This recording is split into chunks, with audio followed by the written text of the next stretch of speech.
Want ad space on the Her podcast? Email itsherpod@gmail.com. I'm Megan. I'm CJ. And I'm Erica. And this is the Her podcast. Okay, you guys, it's a solo episode today, and we're digging into a topic we have touched on before, and so many of you can relate to. Playing the comparison game on social media and navigating that pesky imposter syndrome that can show up.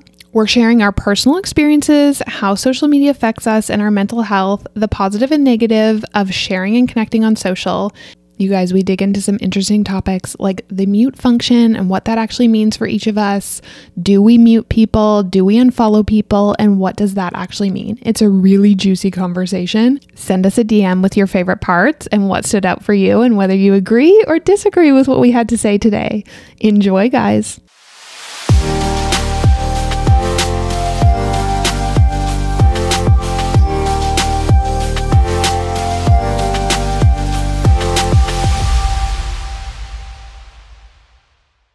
Oh my gosh, I saw Lon posting that there is plastic in gum.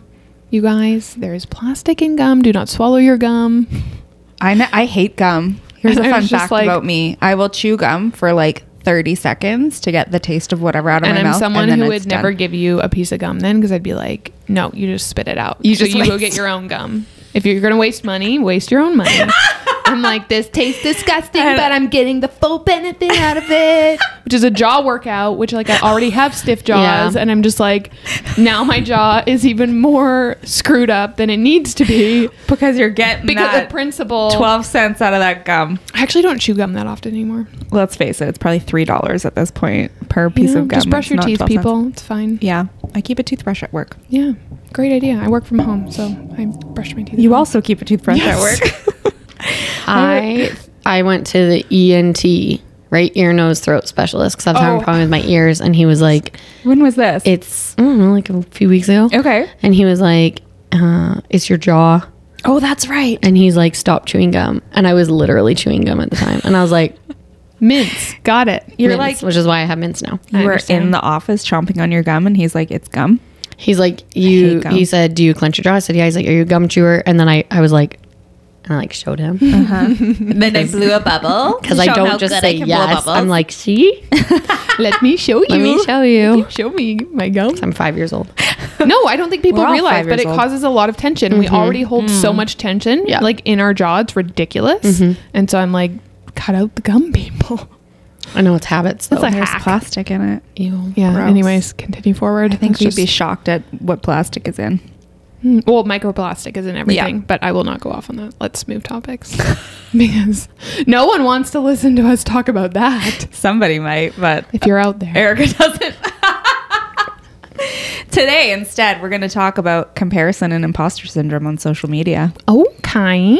Something I've been thinking about a lot lately, or maybe feeling like all encompassed by, is the noise of social media. Noise of social media or the noise of life, I mean, or both. both. But I think that the noise of social media is just like so, and I'll preface this by like, we can control how much noise we're consuming. However, it does become a habit, the scroll and that kind of thing. And when you run a business, you kind of have to be on social media. But Which I'd love to dive into that. okay, great. Because I'm like, you know, people come to us all the time, especially at Carousel, like our social media management business. And they're like, I have to be on social media because of my business.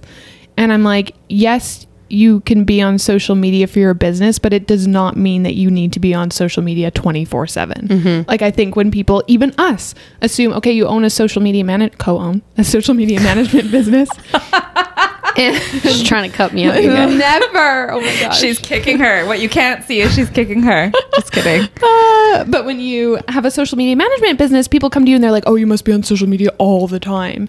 And it's like, no, we actually have, and again, we probably have different boundaries and we can talk about that. But I'm like, we have boundaries of when we're on social media and when we're not. And I think that people think that they need to be on social media constantly. They need to have their notifications on. They need to give like constant, you know, instant responses to people. And I think that, take it from us maybe, and maybe we can talk through that, but like we own a social media management business and we're not on social media all the time. And there's a way to do both. And I think, like I was saying, we hear from business owners all the time being like, I have to be on. And I'm like, yes, you probably want to be on, you know, for the marketing perks and the business things that like come with that. But I'm like, there's a healthy way to set that up. And it doesn't actually mean, I think people sometimes give themselves an out to be like, okay, I have to be on social media for business. So that means I can like, well, I just have to scroll. I just have to get on my, you know what I mean? I'm engaging. Yeah. You know what I mean? And I'm like, but are you actually being intentional with your time? Because you can get a lot more done if you're setting a goal and then being like, okay, I'm going to go on social media and engage for 10 minutes and actually purposefully engaging, or I'm going to go on social media and respond to all my DMs. Great. You know, I'm going to go on and I'm going to load a story right now, compared to just going on and using it, I guess I would say, as an excuse and then being mad that you're in a doom scroll hole all day. So what do you suggest people do? Like, what would your advice be to be like, okay, you're going to use social media. Let's use my business for an example. Oh, look at her trying to get free information, guys. I'm not stupid. When you got experts in the chair, ask the question. You know, I was going to actually say, as you were saying this, and not to be like, so CJ kind of approached it like, and not that CJ would fully believe this, but like she took the side of like, I think like some people can be using it as an excuse to scroll. And I would say the flip side, that as you were hearing this, I'm like, the other thought that popped into my head is people just not understanding social. So then they're like, I'm on social, therefore I'm in social all the time, and not understanding that you actually can have boundaries and parameters around how you do it and still have a thriving business. They think it's one or the other. Well said. Totally agree with that. Right? Yeah. Is there a different, I want to use social media as a tool. I do not want to be on my social media all the time. I do not have the time for that, but I want to take advantage of the platform. What do you suggest is a good place to start?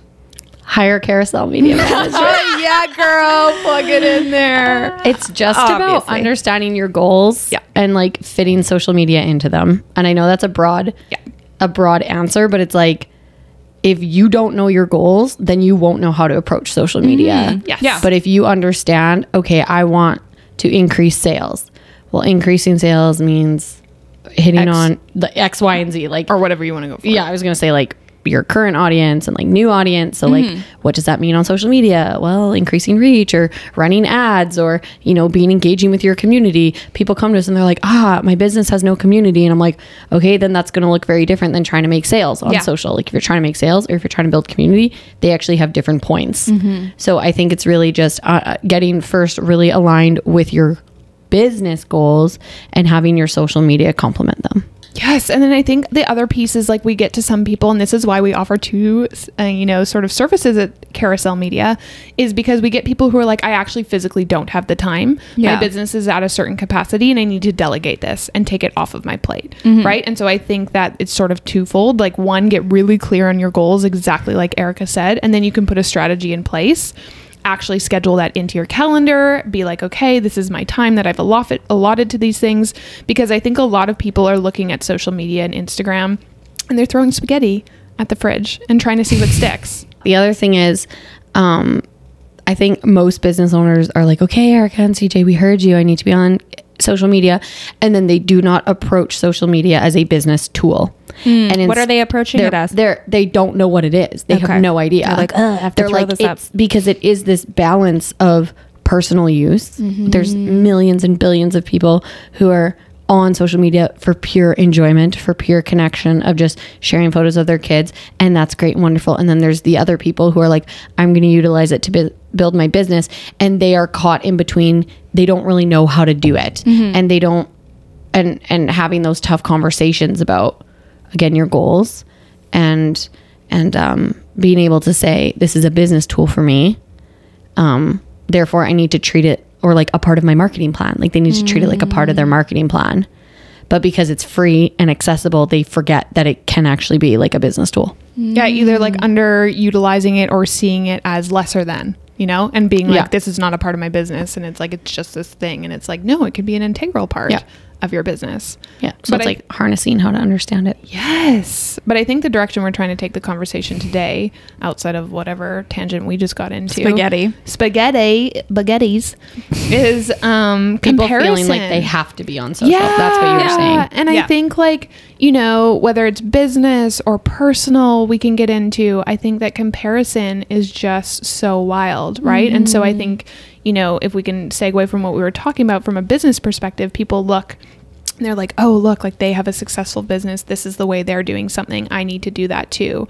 Or they're giving the illusion that they're on social media all the time. And actually a lot of very effective business owners are not on social media all the time, but they're strategic on when they post and what they post. And maybe they like to get in and get it done, you know what I mean? Rather than like fluffing around. And I think, I think we can touch into the comparison piece and what that looks like for each of us maybe. I think from a business perspective, I look at it and go, okay, my industry is so saturated. I don't have time to create new content all of the time. I have limited funds. What is the best thing I can do?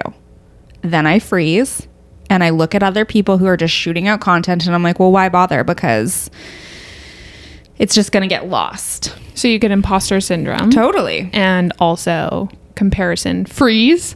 Yeah. Comparison freeze, right? Like I get, you know, I kind of get to the spot where it's like, I don't know what to say, or like, okay, I have this image. I don't have the capacity to like, what's the word? Caption it. Good Lord. In a meaningful way that's going to make it impactful. And then sometimes I'm in the headspace where it's just like, oh, well, that's a cute photo. What's the first thing that comes to my mind? Boom. And then it performs better than something I've been really intentional about. So I think it's just kind of a crapshoot sometimes. And it's easy to just get discouraged, I think, is where I'm going with that. It's easy to get discouraged. So basically what you're saying is when you start seeing other people doing the same thing you're doing and the comparison comes out, your response is actually to like freeze. Yeah. So, and I would imagine a lot of content creators deal with this as well. So you're in a phase right now where maybe you would say, I don't quite know how to handle the comparison game. Yeah.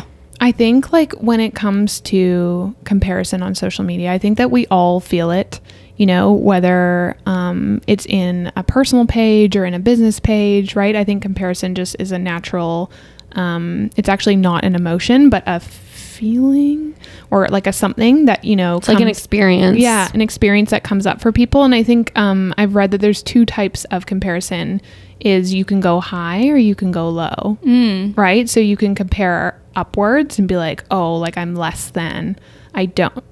Yeah. Like looking up. Looking up and you're like, oh, I'm not there. I'm not enough. I don't have enough. My family's not enough. You know, I'm not making enough money. Or you can go the other way and you can be like, oh, I'm better than, right? Like look at people and be like, oh, and I think we can use both, you know, one to sort of push ourselves down and down talk ourselves.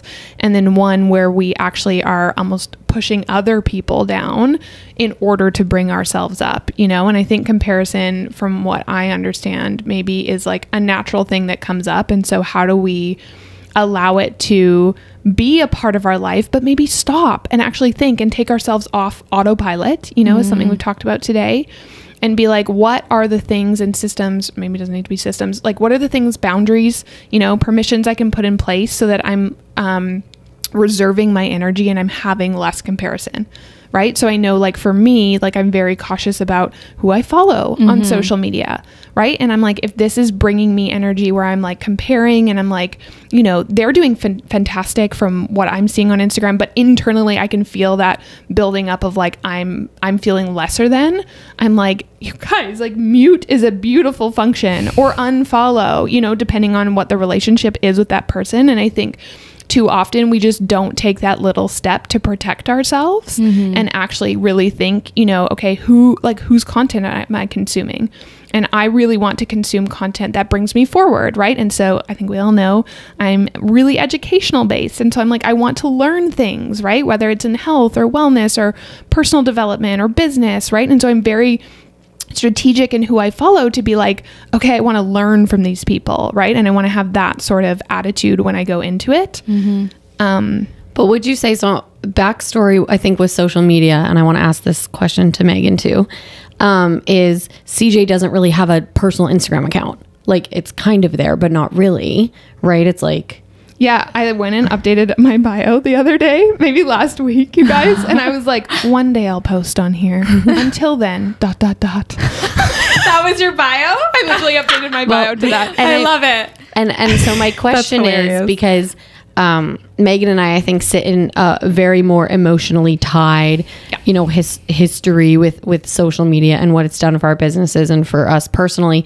And you kind of came into social media being like, oh, I should maybe, like, I don't know. My question for you is, so you spend more time on like our page, like the carousel page. Yes.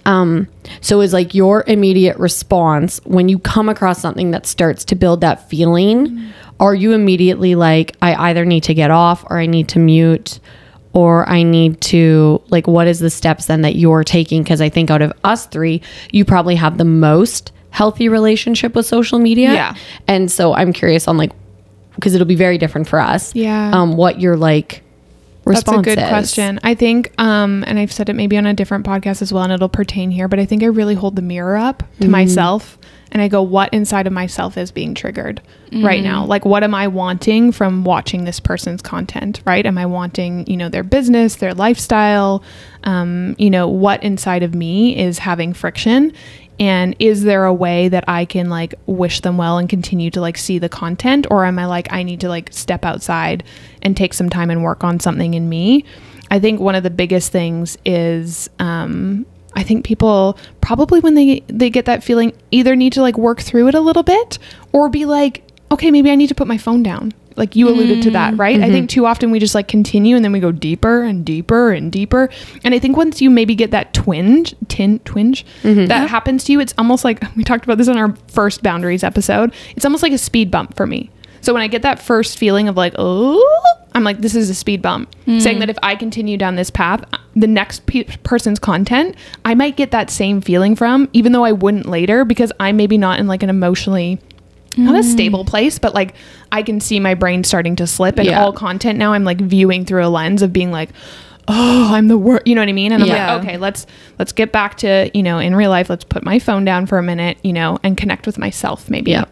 So then I'm curious, Megan, obviously you're primarily more using social, you like have your new page, which is about business mentoring, but you have your Elizabeth Lynn page, which is a business page. But just speaking from the standpoint of using social media, how are you then approaching when you feel the comparison game? Because we know your industry is quite saturated, right? And that's not a bad thing. It's a beautiful thing. And there's lots of room for everybody, but it's definitely a saturated business.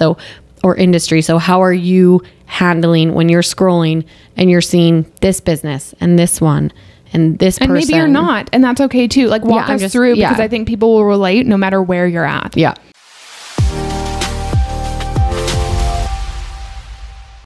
Hey everybody, it's Erica. So I have been after Nick to upgrade his sunglasses for a very long time. His last pair he got was actually after we got engaged, and I bought for him because since he bought me a present, I felt the need to get him something. I actually found the perfect pair and surprised him with them the other day. I ordered these beautiful pair of sunglasses from Jimmy Mac Eyewear and they look so good on him, you guys. Jimmy Mac Eyewear is a local Canadian company based out of Regina that was founded on the belief that we should not have to struggle to find affordable eyewear and we shouldn't have to settle for a style we don't love because of cost. When you shop with Jimmy Mac, you don't have to choose between cost and style because they offer a complete unisex collection at affordable prices. And when I say affordable, I mean it. I've actually been wearing their stuff for a really long time and have always been impressed with the prices. All of their eyewear packages start as low as $159 all in. This includes your choice of frame, your lenses, and all standard coatings. You can also choose from prescription or non-prescription polarized sunglasses as well. And you can purchase all of their gorgeous frames with blue light lens, so if you don't wear a prescription, you can still protect your eyes from your screens in style. They have just launched a new website which offers a virtual try-on. This is so great because you can try on all the beautiful styles and really narrow down which you want to order all from the comfort of your home. You're going to want to head to Jimmy Mac Eyewear on Instagram, Facebook, and TikTok, and go ahead and virtually try on all of the great styles on jimmymac.ca. We're going to link this all in the show notes for you so you can head there and click now.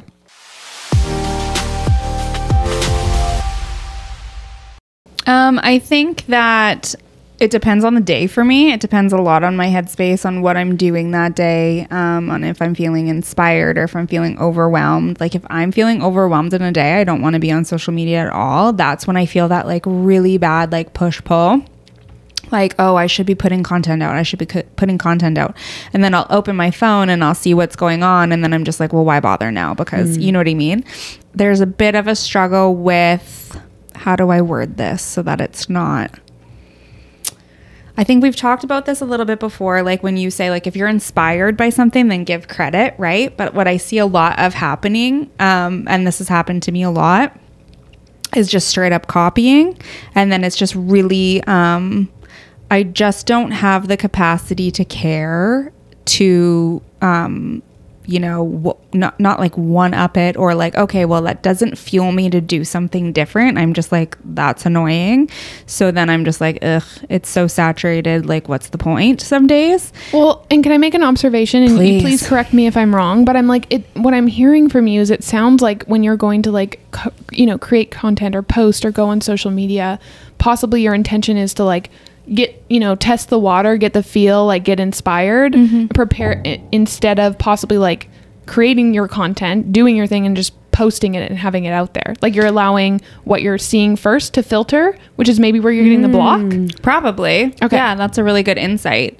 Yeah. And I think that, I just think too, like, and I've been in business with Elizabeth Lynn for a long time. And so Instagram for me used to be just like a very different place than it is now. I think now I try to look at it as a tool. I don't think I utilize that tool to its fullest extent. And it used to be like a much more like wholesome place, I guess, to like connect. And now I just feel like there's a lot of like ickiness sometimes. And then for me, like if I'm just like, no, thank you. You know what I mean? Instead of trying to find that spot. But it's not like, so I would say like just listening to you too, I would say like CJ's kind of like a no thank you, I don't want to look at this, so I'm gonna, and it's bringing something up in me, so I'm gonna go and try to like work on that. And I'm not putting you on blast at all, but just from what you've said, you're like, I'm like a no thank you, and then almost like see you later. I think I'm going to just like not deal with it. Freeze. Yeah, I'm such a freezer. But I also have said multiple times, like if I didn't have a business, I probably wouldn't have, like, I for sure, that's literally my line. For sure wouldn't have Facebook because I don't. But if I didn't have a business, like I would probably enjoy using Instagram. I was going to say I wouldn't have it. Yes, because I would say with my social media journey, right? Like now I have her page, carousel, and also my personal page. And with these other businesses, my personal page has really become just a place to have fun. Yeah. Right. But the comparison still happens. Absolutely. I think it's really hard to, when I think about, when I think I find myself comparing, often with, I have the tendency when someone like maybe started doing something after me, struggling to see how they've gone ahead of me. Like that comparison, I start to look inward, and, for the most part, not always, like I will own my crap. Like for the most part, I'm pretty supportive of people, and I'm pretty like, I am genuinely happy you've gotten there. And it's more the self-deprecating that happens. It's not like well, they only got there because of this, or they only got there because of that. Like sometimes I say those things, that does happen, but I'm like, for the most part, I think I would sit in the realm of like, they worked really hard, you know, they committed the way I didn't.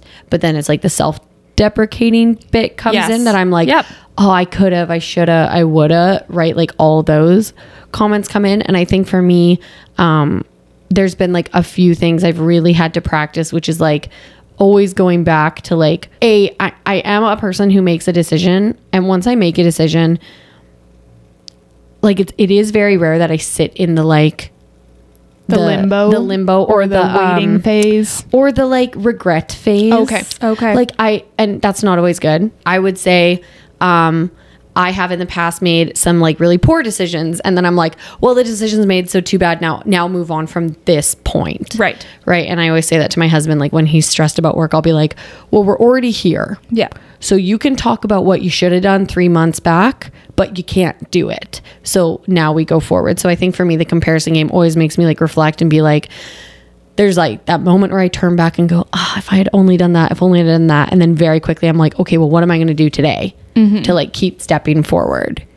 And that's not necessarily healthy, because sometimes it comes from feeling less than, for sure. Well, and I think we're all different, right? Which is what you're alluding to. And even the difference between like you and Nick, right? Yeah. I read something recently, and it was like, I think it was based on the Enneagram types, but it was like, there's 3 types of people who live in the past and make their decisions more like they're looking behind more, people who are very present focused and actually just like very focused on today's task, what they need to get done. And then people who are very future focused.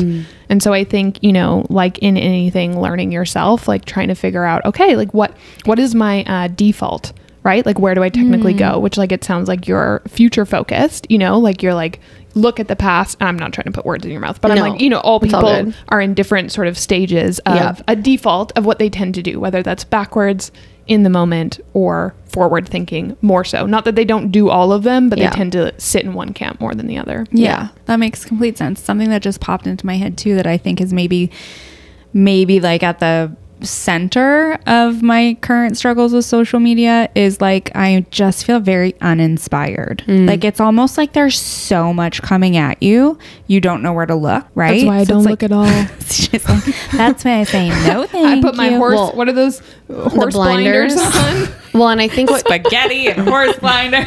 So when I think about how I work through feeling, because I think the first layer is comparison, right? Because that's the first thing, is I'm not doing what they're doing. And then it's like, that's like the umbrella, and then all the other emotions are underneath that, right? And that might turn into like your value, your self-worth, like, you know, your joy, like all of those other feelings are encompassed with comparison. Like you said, I love that analogy of up or down. Like, either way you're looking is probably not healthy. Like, you should really just be, what is that whole thing right now? Like, the only person I'm comparing myself to is like myself the day before or something. It's something like that. Yeah, it's like the only person I'm like racing competing against is myself. Yeah. Which is like, I think there's like dangers in that too, because that would be me.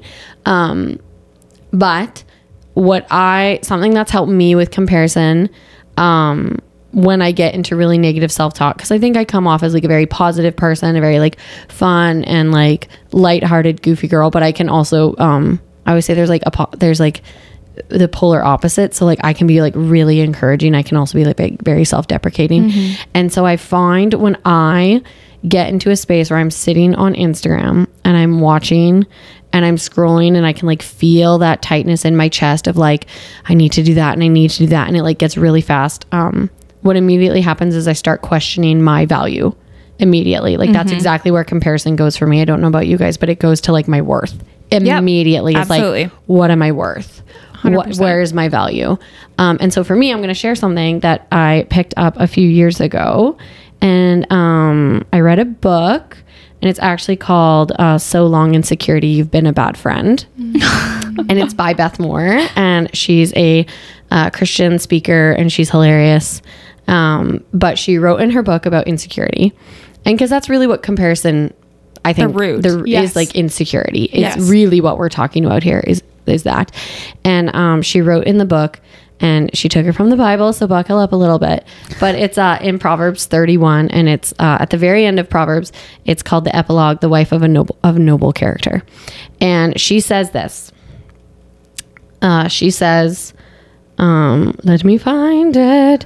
So in the book, she's talking about like when we start to feel insecure, when we start to like compare ourselves to others and we're feeling less than, she's like, you have to remember this. And she says, this is what like God spoke over us as women. And she said, so I say this to myself all the time. She is clothed with strength and dignity, and she can laugh at the days to come. And that's just a tiny piece. I love that. But she is clothed with strength and dignity. And that is something that she said in the book. She said, whenever I start to feel the comparison, I try to remind myself, and whether you're a believer or not, I'm a believer. So I believe, like, she worded it like God spoke these words over you. So no matter what comparison you're feeling or insecurity you're feeling, like, rest that was spoken over you and your life. And so that's actually like, a very real practice I do when I start to get insecure, when I start to feel myself comparing myself to others. I like have to close my eyes and literally I will say to myself, like, I'm clothed in strength and dignity. And like, and maybe that isn't like totally in line with the whole comparison thing, but I'm like, it just helps me remember that it doesn't matter what anyone else is doing. You're worthy. I'm worthy. And it doesn't matter if they have that campaign or they have that business, or this person has apparently made 10K in one day doing this, right? Because that's a really hard one for me to watch all the people talk about their money. Yeah. That's a hard one for me Yep, to get agreed. out of that scroll hole. That's really discouraging. So many of them are out of context, which is so frustrating. But so this is a tool I agree. that I use, which is like just very simple. I love that. I actually just had like a visualization of like putting a robe on, right? Like a queen's robe. Yeah. Right? I think the point of it in her book was to be like, it doesn't matter what others say, or it's not even about others. It was really about who you are as a person. That faith background, feel that this has already been spoken over my life before ever getting on Instagram or ever entering into being a business owner, a mother, a partner, whatever. Like this was like spoken over. Right. Well, and I think that's like in the beginning, really doing the work, right? Like when that feeling comes up for you, that tightness in your chest, right? Like stopping and being like, okay, I'm going to speak truth. Yes. Over myself is I think what it is, you know? And so I think for listeners listening, finding, you know, what is your truth that you can speak over yourself and that's go a great back way to say it. Right. And what's your value that you bring, and you have value before you signed on to Instagram. And you know, that might be a great practice, because this is something that's worked for me. Right, to this little mantra in my head that I tell myself when I start to feel insecure. And I think that's a great tip, is like, you know, if you find yourself and you're like, man, I'm notoriously like starting to compare myself, it's like, take some time off social media and like write down where you're valuable. And you might have to do it when you're feeling valuable, right? Like when you're feeling in that space. That's a really good point. Ask someone, or ask someone, right? Like your partner or really close friends. Yeah, be like, what is my truth? What's the truth about myself? Like, what do I really know about myself? Well, like you're good at this or you're good at that. And it's like, when you start to feel this comparison or this like tightness, like we've said, because I think that's very real. And I think a lot of people will understand that feeling. This is when you do need to take action, which is like, put down your phone, like put down the phone, walk away from it, and then speak truth into your life. You know, I think we're supposed to be the most connected we've ever been because of the internet. Yes. And yet we're the most lonely. Yes, absolutely. Right. Which circles back to comparison, insecurity, like all of these things. Right. So I think, you know, the comparison, the imposter syndrome, like a really good point I think that we're trying to make is like, separate your phone, you know, from your value, from who you are in real life, right? And get back to those connections. Like I think that we need a season, a phase where we're like building into those core people in our lives, and or maybe even inside, going internal into ourselves, if we're like, maybe the work starts there first, you know what I mean? And stepping in that way. And as I say this, I'm like, I know there's some people who are probably going to be like, I can't help but compare. And I know the basic answer is to be like, then get off social media, right? Like if you can't, but I will acknowledge that 3 of us sit here running businesses that involve social media. So this is where boundaries come in place. Like CJ was saying, of like putting your phone down, mute, you know, unfollowing.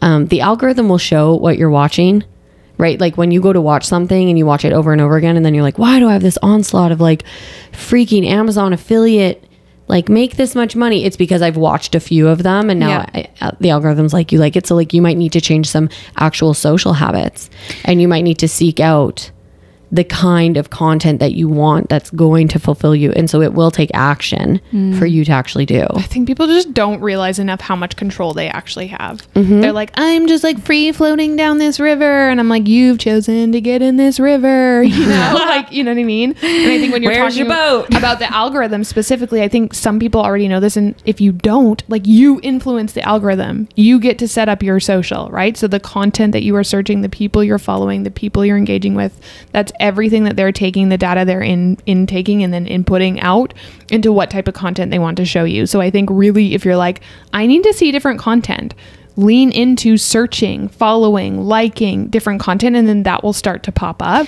The other thing that comes up for me is, I think sometimes, like you were saying, you're in a saturated industry.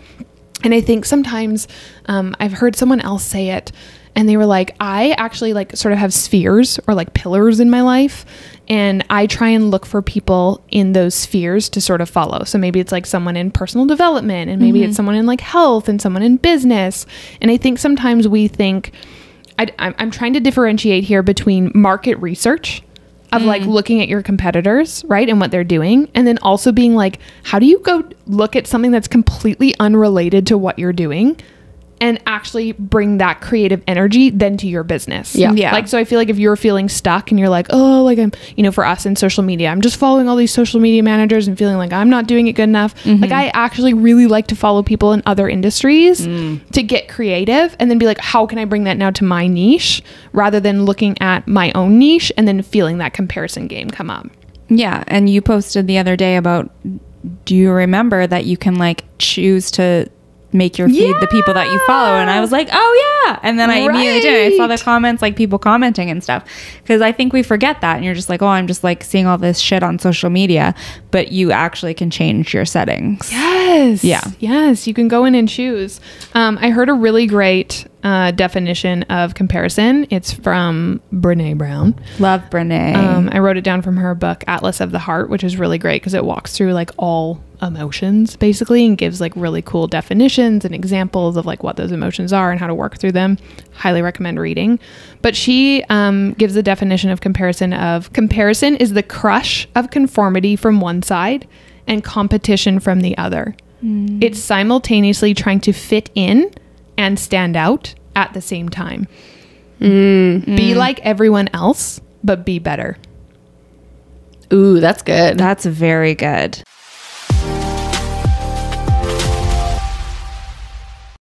Anyone else out there have a favorite treat that is so special to you, you hide it from your significant other and anyone who might get into it? I've fallen in love with a new organic dark chocolate bar, and full disclosure, I absolutely hid the first couple bars from my husband before he caught me eating one, which at that point I shared with him, and he loves them just as much as me. Let me introduce you to the chocolate bar. It's from Cult Chocolate, your new must-have, locally made here in Saskatoon chocolate bars. Cult chocolate bars are made of pure organic dark chocolate loaded with antioxidants, minerals, and healthy fats. And they're also dairy-free, which for all my lactose intolerant friends out there like me is such a win. Cult has 6 signature flavors: vanilla, mocha, sea salt, coconut, orange, and mint. And I've had a really hard time choosing my favorite. They're all so delicious. You guys know I'm a branding fanatic, and so I have to take a moment to talk about the packaging, because you guys, this is not your basic chocolate bar. Each flavor has its own beautifully designed packaging that is also biodegradable. You can now shop them on their website at cultchocolate.ca. That's cultchocolat.ca. You're going to leave out the E and use code HERPODCAST to save 10% off of your order. Or if you want to save even more, they offer a chocolate membership, you guys. When you sign up for a Cult monthly subscription, you're going to save 20% while also getting free shipping, a yearly birthday gift, and a free bonus surprise feature bar exclusive to the box. Join the Cult at cultchocolate.ca, where you'll also find a list of local retailers, and find them at Cult Chocolate on Instagram. And remember to use code HERPODCAST to save 10% off of your order.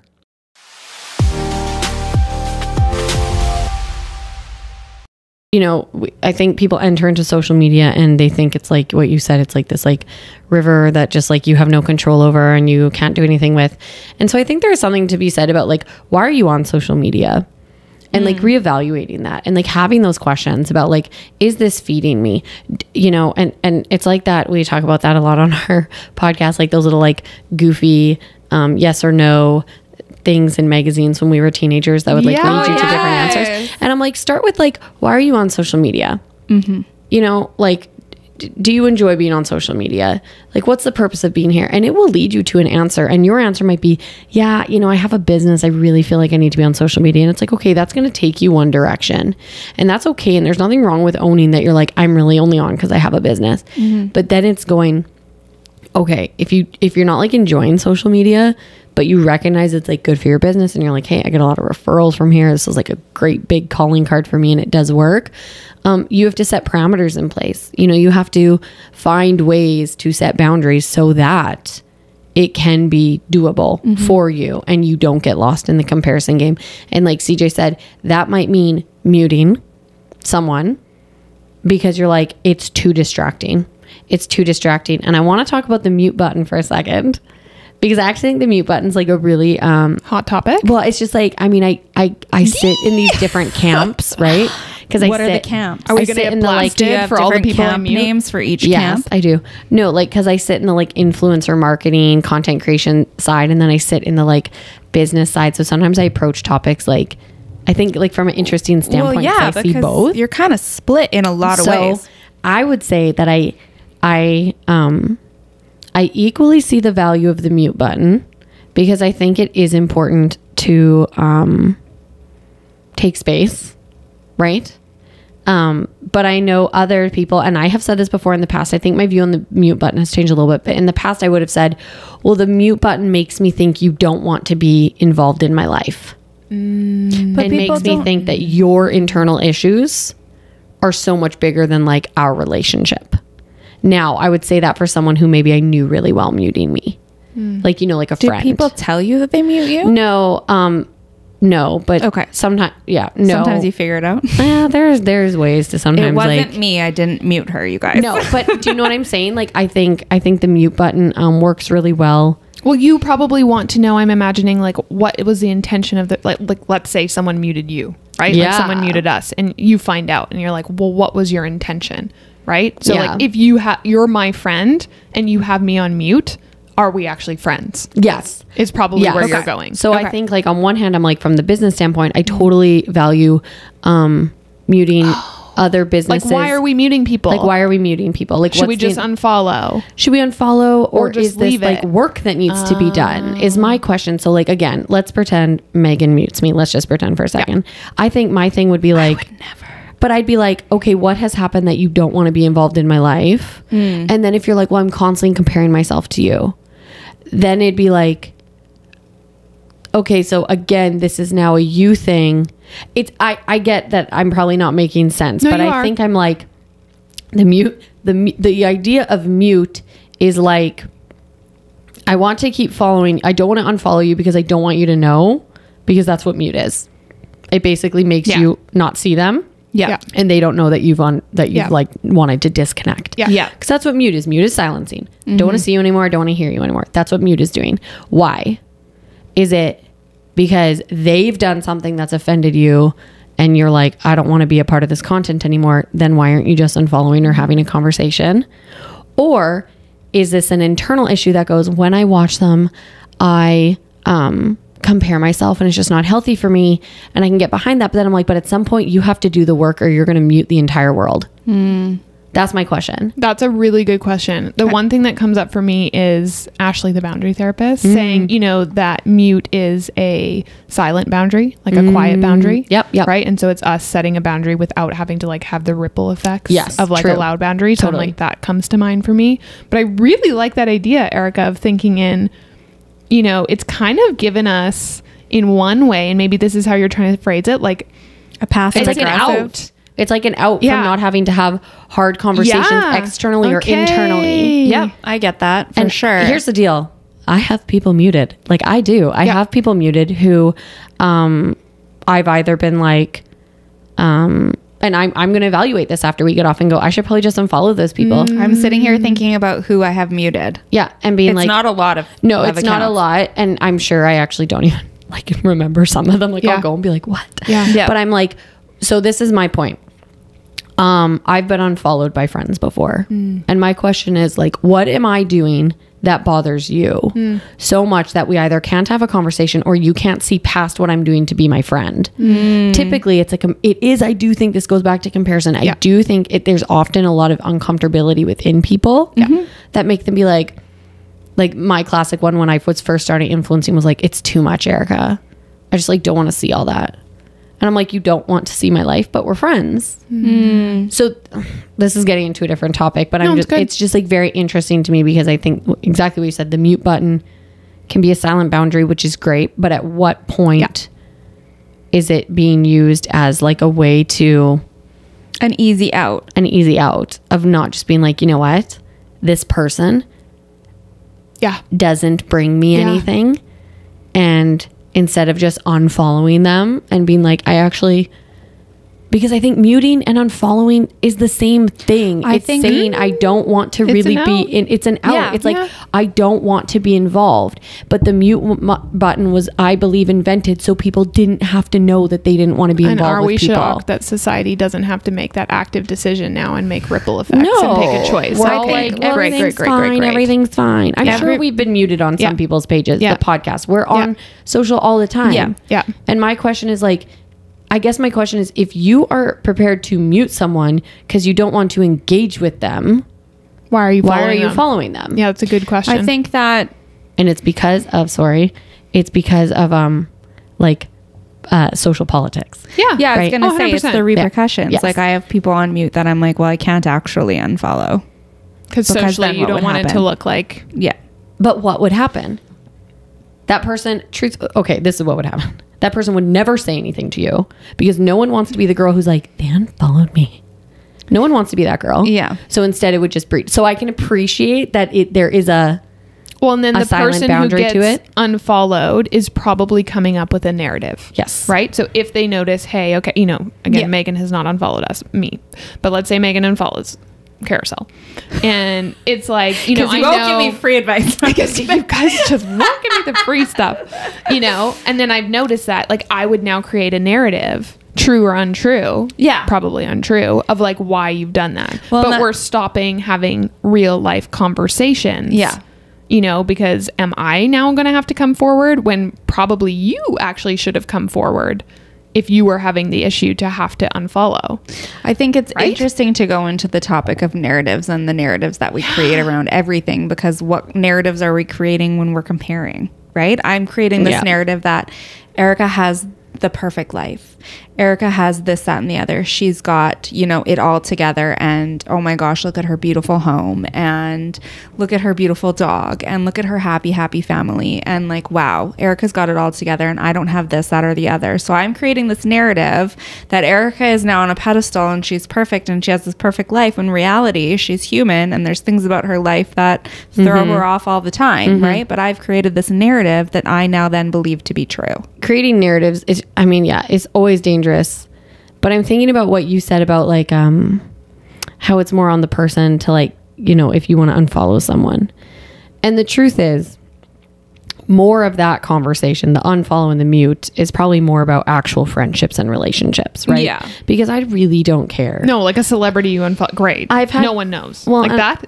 Or like I've had followers message me and be like, I'm unfollowing you. I'm mad at my content. And I'm like, don't let the door hit you on the way out. Like, I don't care. I don't have to announce yourself. Yeah. I have no relation to you. Yeah. It doesn't hurt me. It only starts to hurt when it's people you're in relationship with. And then I guess that's my challenge, that if you're in enough of a relationship with this person that it would hurt them or you, this is that whole thing about friendships and like breaking up with friends and having the hard conversations. Okay, so my question, because now I'm going here and I'm like, okay, like what, you know what I mean? But I'm like, how, and this is maybe where we need to differentiate between acquaintances and like friends, right? And how you view someone as an acquaintance, or they view you as a friend and you view them as the opposite, right? Because I'm like, a friend, like you wouldn't want to unfollow you, but I'm like, how do you we all have those acquaintances, like people in our lives that we've met from like, when we were in university or we traveled or whatever, or people that you've like met before, but like now never see, you know what I mean? And I'm like, is it okay? And obviously anyone can make a decision to make it okay or not okay. But I'm like, how does it work to unfollow someone that's sort of an acquaintance, right? Like, then do you need to have the conversation, or is it only more, you know what I mean? I'm like, how do you, because I'm like, okay, I'm thinking about my social media. Yes. Let's be specific. My little one that I don't use and have a funny line in my bio in. And I'm like, most of it is just like friends from traveling. And I'm like, if I saw them on the street, like I would care about them. I'd want to catch up. But I'm like, I don't care to know about their day-to-day life. Do you know what I mean? And it, for me, and maybe this is completely wrong, I'm like, it's not that I don't care, but I'm like, I don't have enough time in my day to watch through all of their content when I'm not actually in physical relationship with them. Yes. On a consistent basis. Yes. But I'm also like not trying to unfriend them, I guess is how I would see an unfollow. So I'm like, I think to me, an unfollow is an unfriend. And now, when I first got into Instagram, my husband would always be like, why does it matter if people unfollow you? And I'm like, well, first of all, when you're like in a stage of growing your business, it does matter. Yeah. And following someone can actually be an act of support. Yeah. When they're engaging with you and connecting with your content. And they're like, I don't know what you're doing, this new thing, but I'm going to like comment and save and all that. So I think unfollowing for me is very often feels like I no longer want to partake in what you're putting out. so, And that's the reality of it. Yep.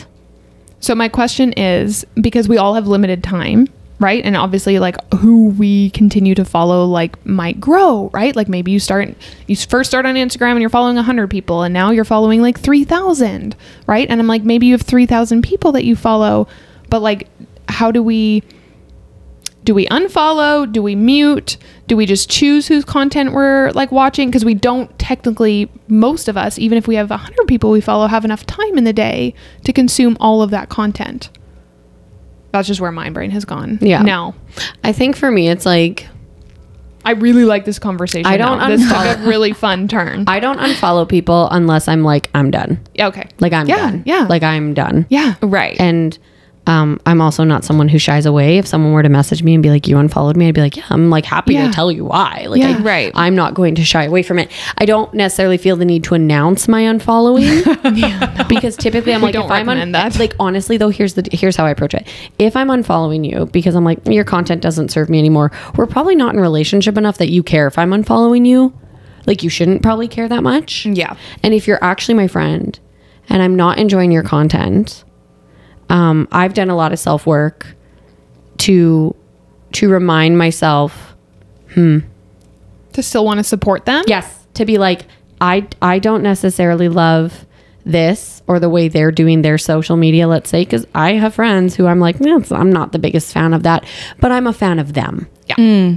And I'm a fan of their success Yeah. and their life Yeah. and them succeed. Like that Yeah. is what I'm a fan of. Yeah. I might not love how you do reels. I Yeah. might not love your editing, Yeah. but I'm, or how you do this or that with that campaign or whatever. But I am at the core Yeah. supportive of you. You.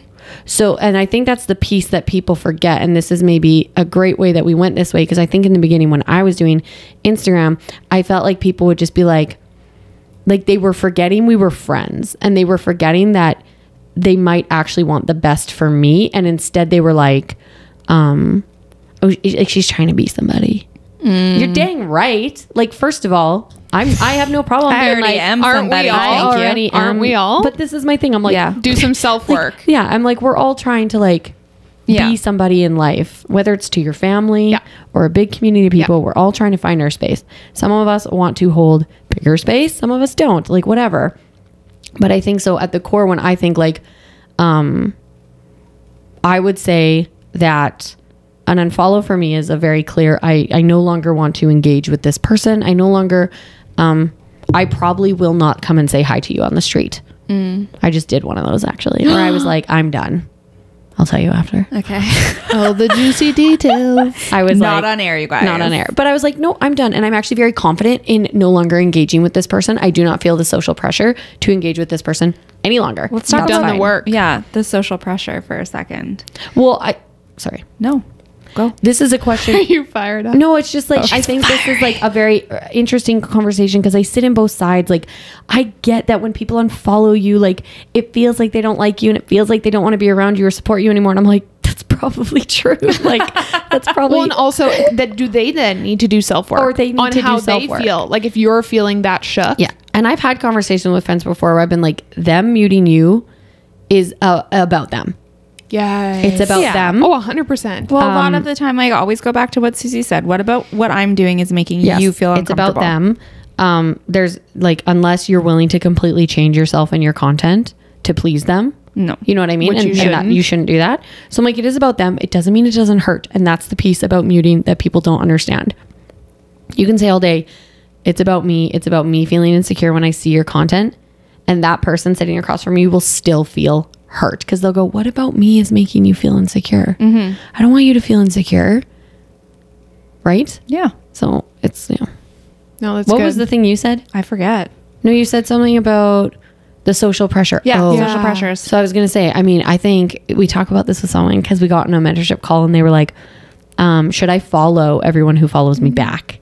Oh gosh. And our answer is You'll and know. you can take it or leave it, but we're like, you have to navigate that. Do you want to follow them?